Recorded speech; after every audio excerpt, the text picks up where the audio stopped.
Ketika abad ke-19 menyaksikan gereja kehilangan kuasa dan sains mengambil alih mimbar kebenaran, orang-orang mulai sadar bahwa apa yang dulu mereka anggap mutlak ternyata rapuh. Friedrich Nietzsche, sang filsuf yang dianggap gila, menuliskan, "Tuhan telah mati, dan kita yang membunuhnya."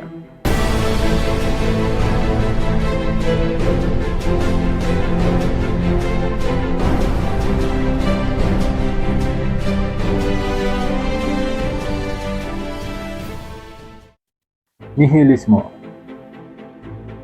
Ketika makna diragukan dan dunia terasa kosong.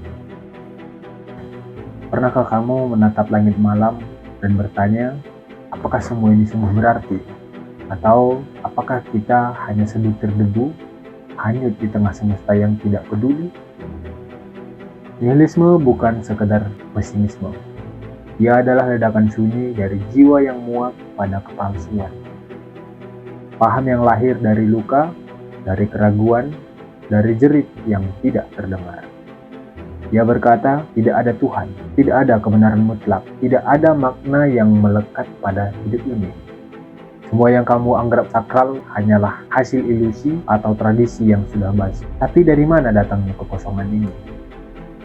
Ketika abad ke-19 menyaksikan gereja kehilangan kuasa dan sains mengambil alih mimbar kebenaran, orang-orang mulai sadar bahwa apa yang dulu mereka anggap mutlak ternyata rapuh.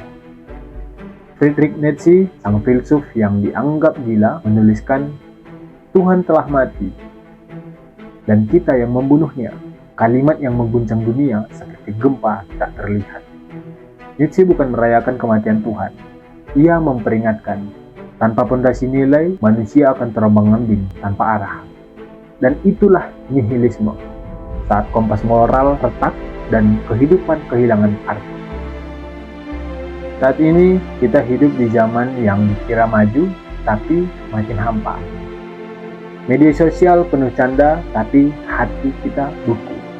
Kita dikejar karir, pencapaian, validasi, tapi saat malam tiba, kenapa tetap terasa kosong?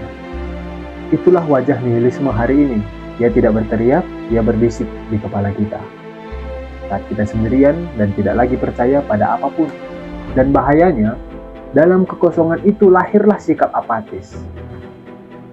Kalau tak ada makna, kenapa harus peduli?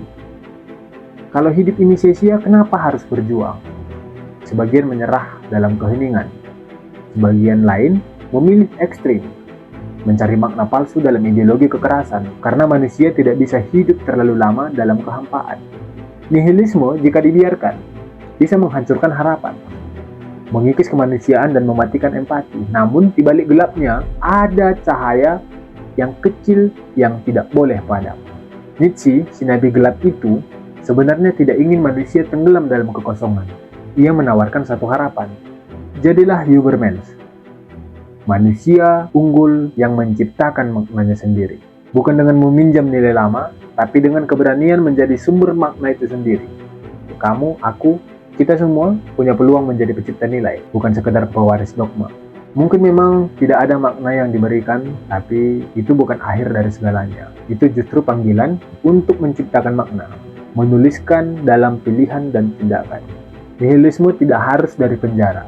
Ia bisa menjadi awal dari kesadaran radikal bahwa kita bebas. Dan dengan kebebasan itu, kita bisa memilih untuk peduli. Memilih untuk tetap mencinta walau tahu dunia ini tidak sempurna. Karena kadang keberanian terbesar adalah menciptakan cahaya di tengah kegelapan yang kita tahu tidak akan pernah pergi.